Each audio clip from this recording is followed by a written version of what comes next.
Fala pessoal, bem-vindo a mais um vídeo aqui do Caindo na Terra. O meu nome é Tom Loureiro e hoje, seguindo a tradição aqui no canal, sexta-feira 13, a gente traz aqui na ordem cronológica um filme da saga Sexta-feira 13. E hoje vamos falar da parte 4, Sexta-feira 13, o capítulo final, né? Que de capítulo final, né, não tem nada, mas eu vou explicar essa história do capítulo final. O filme ele foi dirigido pelo Joseph Zito, que é um diretor de estúdio, ele não fez muita coisa relevante, né? Ele foi contratado para fazer esse filme, para dirigir e roteirizar, só que ele não era roteirista, então ele pagou um cara por fora para fazer o roteiro, enquanto ele pegou o dinheiro do roteiro e também da direção.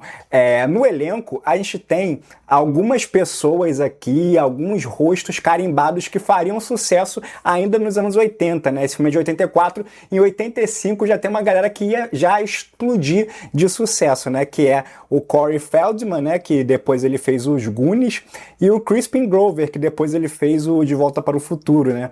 E esse senhorzinho aí simpático, esse velhinho aí, ele é o Jason da vez, né? O Ted White, que ele foi o Jason mais velho, né? O ator mais velho a interpretar o Jason, né? Ele já tinha mais de 50 anos quando ele fez essa parte 4.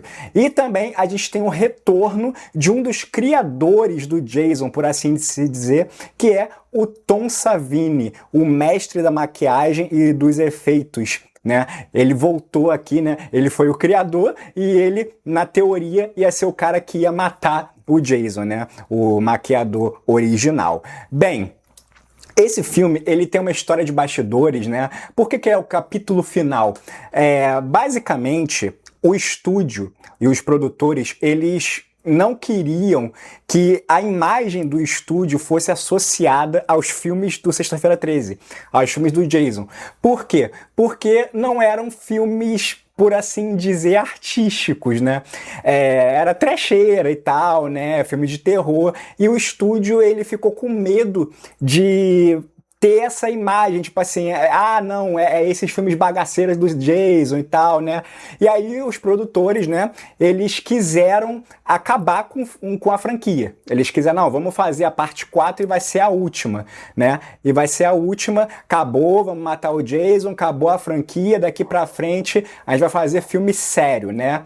E logo depois dessa parte 4 foram feitas 8 continuações, né, do filme. Mas por quê? Simplesmente grana, deu dinheiro pra caramba, o marketing de ser o último filme, né, funcionou, de ser o final, a última parte, funcionou positivamente, acabou dando muito dinheiro e logo no ano seguinte eles abandonaram essa ideia de encerrar a franquia e continuaram. Vamos fazer mais um monte e é isso aí.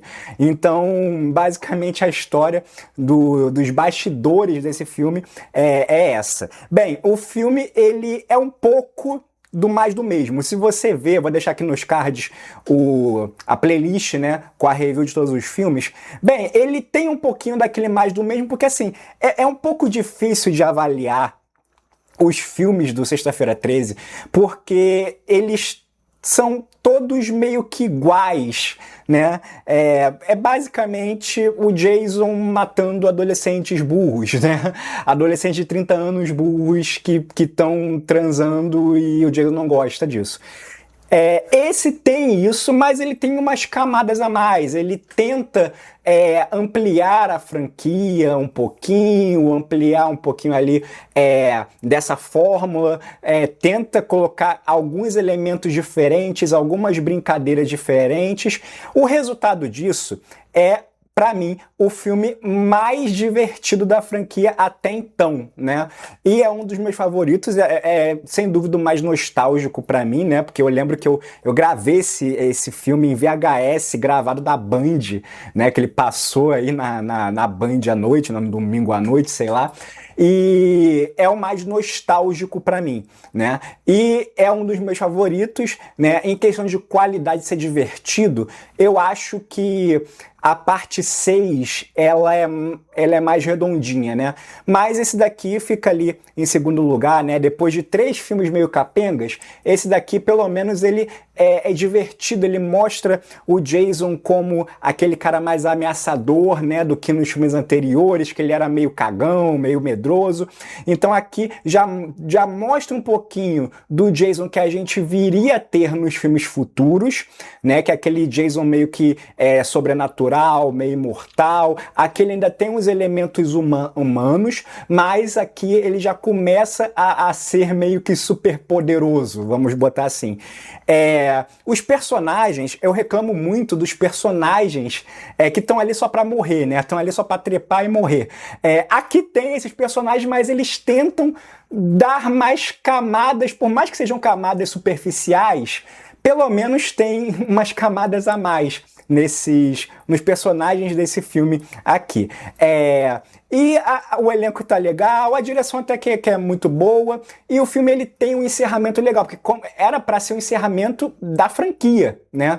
Acabou não sendo. Então, por ter esse peso de ser o encerramento e tal, ele tem um final bacana. Ele tem eu acho que os 15 minutos finais, a perseguição final desse filme, é legal, é a melhor da franquia até então. E o final do filme ele é meio que impactante, né?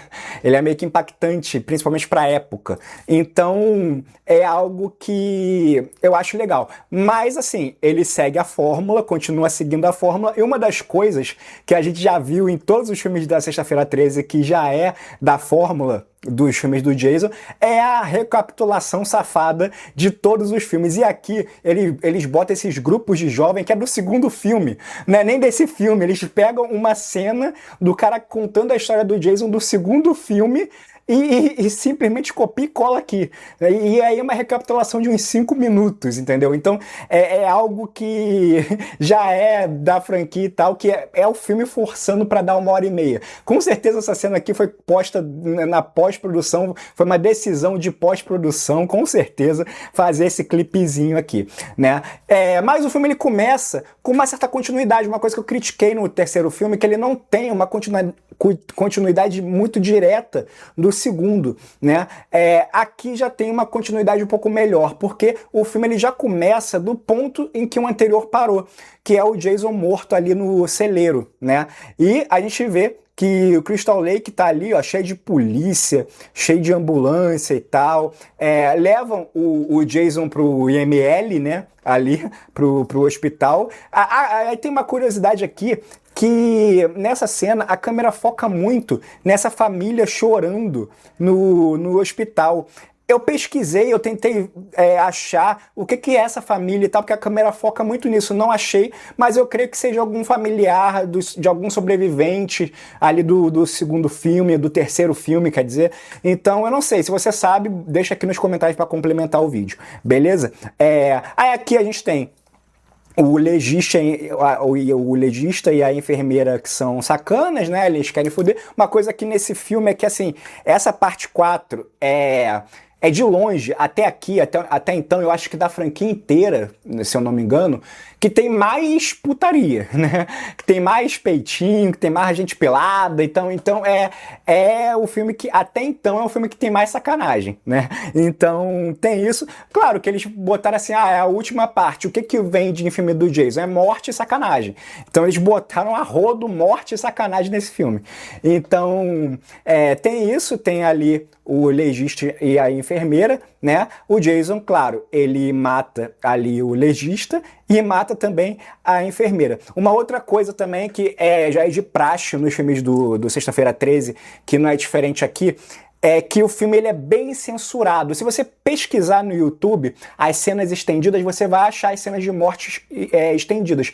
Mas a versão final do filme, o corte do filme, ele principalmente nas cenas de morte, apesar de ser bem gore e tal, tem uma maquiagem legal, é muito rápido. Tipo, o Jason começa a matar e já tem um corte seco. E é um corte sequíssimo. Dá pra perceber que tinha mais conteúdo ali, só que foi cortado na pós-produção, né? E esse filme, ele tem muita cena de morte que é cortada do nada. Então isso é um problema, já é um problema recorrente nos filmes do Sexta-feira 13, e aqui não é diferente. As cenas de morte são prejudicadas, né, pela censura do filme, né? Então tem isso. Jason foge e tal, né? E as mortes são bem rápidas e tal, apesar de serem legais, são bem rápidas. O Jason foge e a gente aqui é apresentado aos novos personagens, digamos assim, que é a família, né? A família Jarvis, que tem a Trish, a mãe, né? E temos aqui o Tommy Jarvis, que aparece pela primeira vez, o personagem aparece pela primeira vez aqui nesse filme. E o Tommy Jarvis, ele é o primeiro personagem que aparece que mais se aproxima de um protagonista recorrente na franquia Sexta-feira 13. Uma coisa interessante nos filmes de Sexta-feira 13 é que, ao contrário de outras franquias de terror, que desde o primeiro filme já tem coisas estabelecidas, já tem um vilão totalmente estabelecido, já tem a protagonista já estabelecido, já tem esse embate. No Sexta-feira 13 não tem isso, ele vai ao longo dos filmes, né, se desenvolvendo. Por exemplo, na Hora do Pesadelo, desde o primeiro filme, você tem lá o Freddy Krueger e a Nancy. No Halloween, a gente tem o Michael Myers e a Laurie. No Brinquedo Assassino tem o Chuck e o Andy. Então, desde o primeiro filme, ele já tem os dois lados da moeda já estabelecidos. No Sexta-feira 13, não. Então, é aqui que começa a aparecer o protagonista no quarto filme, que a gente tem o Tommy Jarvis, né? Então é isso, essa evolução da franquia Sexta-feira 13 que é legal também te acompanhar, né? E aqui a gente é apresentado, claro, aos jovens da vez, né? Que é um mais genérico do que o outro, né? Temos aqui... E tem aquele padrão, né? Tem a menina certinha, que é a Final Girl, tem a outra menina com o namorado, tem o cara engraçado, aquele mesmo padrão de personalidade, mas aqui a gente tem dois personagens com desenvolvimento. A gente tem aqui o personagem do Ted, né, e o personagem ali do Crispin Glover, né, que eles têm um certo desenvolvimento, eles têm um arco, não pode dizer arco dramático, né? Apesar de ser um desenvolvimento raso, é uma tentativa de desenvolver alguma coisa ali, né? Que tem ali uma trama entre eles, que o Crispin Glover, ele é o cara tímido, nerd e tal, que acabou o namoro recentemente, ele não sabe como prosseguir, ele não sabe como pegar a mulher, essas coisas assim. E o outro, ele é todo engraçadão, garanhão e tal, ele se paga como pegador, essas coisas assim, né? Então, guarda essa informação que não é importante, mas é um desenvolvimento legal dos personagens aqui no filme, né?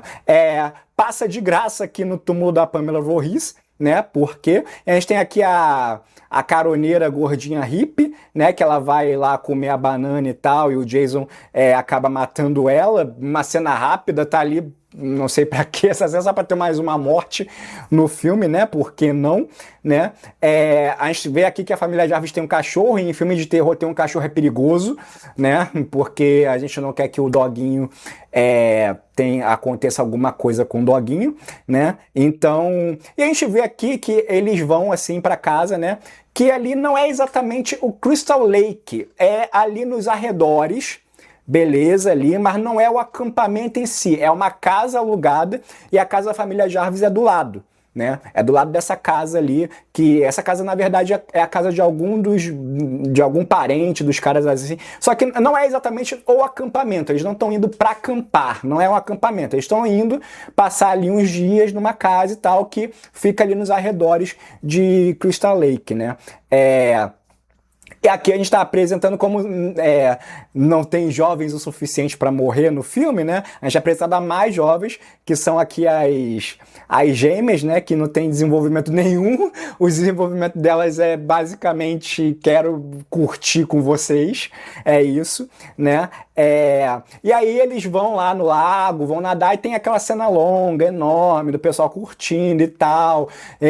Acabaram de conhecer as gêmeas, aí vai todo mundo pelado, nadar e tal, né? Mostrando tudo e tal. E a gente tem aqui essa personagem, né? Que é a personagem da Sarah, que é como se fosse uma Final Girl, só que ela é meio que uma Final Girl falsa, né, no filme, que o filme ele brinca com essas expectativas, né, porque ela é toda certinha, tipo, o pessoal tá lá nadando pelado, ela não quer nadar pelada, ela quer ficar ali lendo livro, ela não quer mergulhar, ela tem um namorado ali, mas ela não quer fazer nada com o namorado, nada de sexual, então tem essa brincadeira dessa Final Girl aqui, né, o carro, enquanto isso, a gente corta pra família Jarvis, né, da Trish e do Tommy, o carro pifa, né, e a gente vê aqui que o Tommy, ele tem ali umas coisas, né, ele é mecânico, ele entende de... Então a gente vê que é aquela criança prodígio inteligente, né, que o moleque é mecânico, consegue consertar o carro e tal, né, só que aí vai se aproximando um pé, ali, né, andando, a gente percebe que, pô, será que é o Jason? Será que é o Jason e tal? E não, na verdade, é ali um mochileiro aleatório, indo falar com a galera ali e ajudar a consertar o carro. E aí esse mochileiro ali, ele começa a fazer uma amizade ali com o Tommy, com a Trish, convida para casa deles e tal, ele vai ter um desenvolvimento mais para frente, né? E ali o Tommy, ele apresenta o quarto dele, que a gente vê que o quarto dele é basicamente como seria o quarto do Tom Savini, né? O maquiador do filme, que é cheio de props, cheio de animatrônico, então a gente vê no filme estabelecido que é o Tommy que faz isso, né? É o Tommy que faz isso, então tem todos esses animatrônicos, e é um negócio legal, né, que ele faz as máscaras de látex e tal, né, é tudo coisa do Tom Savini, é mais uma homenagem ali ao Tom Savini, né. Enquanto isso a galera tá curtindo na casa ao lado, né, a gente tem ali o Crispin Glover dançando, que até virou meme essa cena, né, ele dançando ali de forma toda troncha, toda desesperada e tal, né, que na verdade uma história de bastidores é que durante a cena ele tava dançando a música Back in Black, né, do AC/DC, só que na pós-produção eles mudaram a música, então ele tá dançando num ritmo completamente nada a ver com a música que tá, porque era, na verdade, durante a cena ele tava filmagem, ele tava fazendo outra dança. E aí a gente tem aqui a investida do Ted, a gente vê que ele faz as piadas do tipo, eu sou o ursinho Ted, essas coisas assim, umas piadas horrorosas, e ele não consegue pegar uma das gêmeas, né? Não consegue ficar com uma das gêmeas e tal, né? Ela, ao invés disso, ela vai atacar o cara com namorada, né? O cara tem a namorada e, claro, a namorada fica puta, vai confrontar o namorado, vai fazer o quê? Vai confrontar, vai falar com ele, vai ter ataque de ciúme? Não. Ela vai pro lago sozinha, nadar pelada e encontra um bote ali inflável, ali certinho no lago com uma neblina. Claro que o que acontece... O Jason vai e mata ela, né? Mas aí o namorado, ele fica arrependido, né? Ele vai atrás dela, né? Ele toma um susto com o corpo dela e o Jason mata ele colocando um arpão justamente nas bolas do cara, né? Ai, que dor, né? Corta ali pro mochileiro ali, né, pro especialista, né, ele vai lá, ele vê que a espingarda dele tá quebrada ao meio, o Jason vai lá e tal, né, e aí a gente vê que o Crispin Glover, ele se deu bem, então tem essa inversão dos papéis, né, o cara que ele era todo transão, que era o Ted, ele acabou sem ninguém ali no rolê, né, na farra, e o Crispin Glover, que era o cara, meu Deus, o tímido e tal, ele foi lá e se deu bem, ficou com uma das gêmeas, né? E ele também tinha essa coisa de segurança, de fuder mal e tal, e no final ele pergunta, ela fala que ele foi maravilhoso, então tem essa coisa. Enquanto o Ted, ele ficou sozinho lá na sala, vendo um filme erótico dos anos 20, ali no projetor, né? E enquanto isso, uma das gêmeas vai embora e tal, só que ela já morre, e essa cena é muito legal porque mostra ela morrendo meio que off-câmera, mas é o Jason espetando ela assim na sombra, né? Num raio, durante um raio. Então é uma cena bem dirigida, né? A gente vê ali que a mãe tá sozinha em casa, ela ouve um barulho na rua, ali fora, do lado de fora, ela vai no lado de fora, ela toma um susto e desaparece do filme. Provavelmente morreu de susto. Ela vai lá, toma um susto e acabou a participação dela. Não aparece mais, não é nem mencionada, nem nada. Desaparece do filme. O que aconteceu com ela? Provavelmente morreu, mas off-camera. A gente não sabe o que acontece. Depois disso, né, o Crispin Glover, ele vai lá comemorar que ele se deu bem, não sei o quê. E ele vai lá, cadê o saca-rolha? Fica procurando, cadê o saca-rolha e tal, que ele quer beber um vinho, alguma coisa assim. Cadê o saca-rolha e tal? E o Jason acha o saca-rolha pra ele, ó como é que o Jason ele é educado e tal, acha o saca-rolha pra ele, só que o Jason dá o saca-rolha assim na mão dele, só que de um jeito o Jason ali, né, espetando a mão do cara, né, e o Crispin Glover ainda toma ali uma cutelada na cara, né, pra ficar esperto, e vai com Deus, né. Enquanto isso, a outra gêmea tá lá no quarto, né, tá lá no quarto e o Jason já tá lá em cima, ele pega e joga ela pra longe no maior estilo Maluco do Pedaço, né, quando o tio Phil jogava o Jazz ali do lado de fora, né, e aqui a gente é contada a história do mochileiro, né, ele tá lá com a Trish, ele conta a história que a irmã dele foi uma das vítimas do Jason. Quem é a irmã dele? É uma garota aleatória que transou e morreu no segundo filme. Você se lembra dela? Nem eu. Então, dane-se. E aí ele quer vingança, aí ele ficou ali, ele falou que ficou anos estudando pra se vingar do Jason e tal, ele virou especialista em Jason, ele mostra pra ela, pra Trish, várias matérias de jornais sobre o Jason, essas coisas assim, né? Aí ela vê ali o Jason criança no jornal, essas coisas, né? E aí você se lembra da Final Girl falsa? Da certinha, da garota toda certinha, que não queria tomar banho pelada, que não queria fazer nada com o namorado e tal. Aqui tem uma sacada legal no filme porque ela muda, né? A personalidade dela muda ali, né? E a certinha vai lá e vai transar com o cara no chuveiro. É isso, né?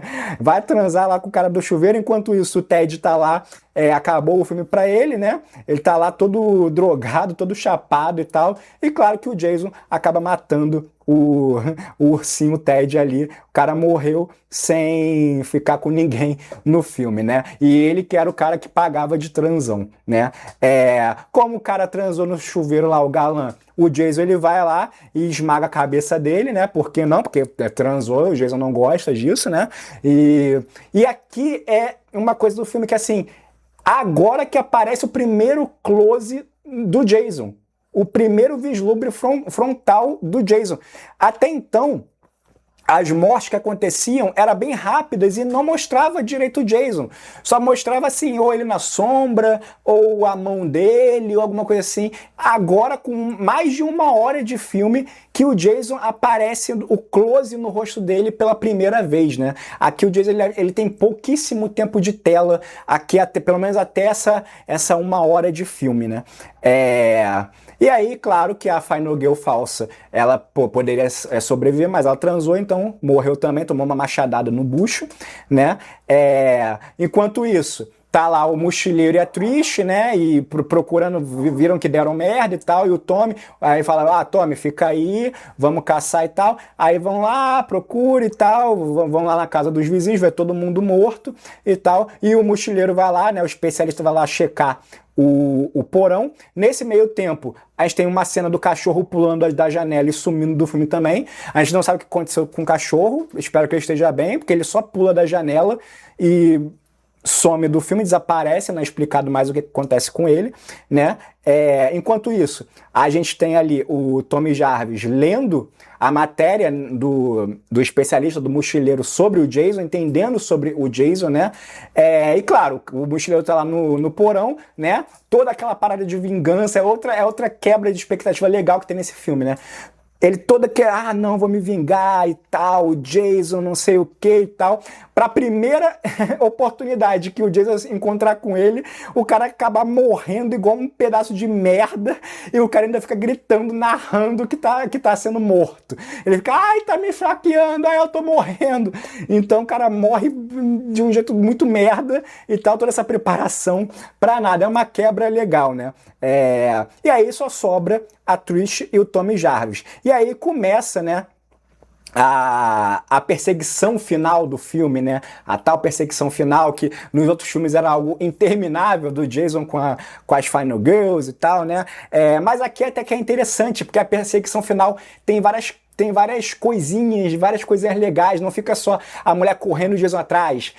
Tem umas sacadas legais aqui. Primeiro que ela tenta trancar a casa, né, fechar a casa, trancar as portas dela, ela prega as portas de madeira e tal, só que as janelas, elas são de vidro, né, e aí o Jason simplesmente joga um corpo pela janela e entra na casa, né, inclusive o corpo era do mochileiro, aí o Jason ele acaba ali pegando o Tommy Jarvis e tal, mas ele consegue sair ali das amarras do Jason, aí fica os dois, uma perseguição dentro da casa e tal, eles se trancam no quarto do Tommy, aí o Jason quebra a porta, né, no maior estilo iluminado, né? E aí ele toma ali uma TVzada na cara, né? Pra ficar esperto e tal, né? E aí a Trish corre pra baixo, o Jason vai atrás dela e o Tommy fica lá em cima, né? E aí, enquanto isso, o Tommy tem um insight, né? Tem uma ideia que, pelo que ele leu na notícia, que o Jason tem essa parada da infância dele, esse trauma, essas coisas assim, e aí o Tommy acaba raspando ali a cabeça, começa a se raspar a cabeça, e enquanto o Jason tá lá quase matando a Trish, o Tommy, ele se passa pelo Jason. Ele se passa pelo Jason ali com a cabeça raspada e tal, e claro que o Jason buga, né? É uma coisa que a gente já viu no segundo filme, né? Que quando acontece uma parada assim, o Jason ele fica demente, ele buga, ele não entende o que tá acontecendo. A Trish se aproveita disso, dá uma machadada, uma machetada ali no Jason, a máscara dele sai, né? E aqui a gente vê o rosto do Jason, né? Que tá essa coisa maravilhosa, essa coisa linda aí no rosto do Jason, que é um efeito prático muito maneiro, uma mistura de maquiagem ali com animatrônico, eu não sei direito, mas é um trabalho muito maneiro do Tom Savini nesse visual do Jason, né? Que é um visual bem grotesco. Uma curiosidade também é que o Tom Savini ele falou que esse seria o último filme, né? Que ele não voltaria mais e realmente depois da franquia inteira ele não voltou mais. Ele acredita que ele matou o Jason, que foi ali o último filme, né? Ele não voltou para as sequências, né? E ali o Tommy Jarvis aí que tem essa reviravolta no final, né? Que na época podia ser até um pouco mais chocante e tal. Que quem mata o Jason não é a Final Girl, é uma criança. O Tommy Jarvis ali, uma criança de 10 anos e tal, que ele pega a machete e dá uma na cabeça do Jason ali, né? Que é uma cena grotesca e tal. Só que ele não para. O Jason cai no chão, ele continua batendo ali no Jason, metendo a porrada ali no Jason e tal. A gente vê que os dois se salvaram, a Trish tá ali no hospital, né? Ela reencontra com o Tommy ele abraça com ela e o filme termina com essa cena do Tommy olhando para a câmera com cara de psicopata. Existe um final alternativo do filme, né? Um final alternativo que tem aí no YouTube e tal, né? Que ela reencontra com a mãe e tal, que a Trish reencontra com a mãe que sumiu do filme, né? Só que aí era um susto falso, que aí ela acorda no hospital, que é mais um susto falso da franquia, seria mais um filme assim, que a mãe, na verdade, era o Jason, alguma coisa assim. E aí eles cortaram essa cena do filme, esse final alternativo, e deixaram esse final que é bem melhor, né? Porque senão ia ficar mais do mesmo, né? Mas esse é a Sexta-feira 13, parte 4, o que você acha do filme? Deixa aqui nos comentários. Também dê sugestões aqui, veja a playlist com as reviews do Sexta-feira 13 e deixa o like e se inscreva no canal. Vou ficando por aqui, meu nome é Tom Loureiro e até a próxima!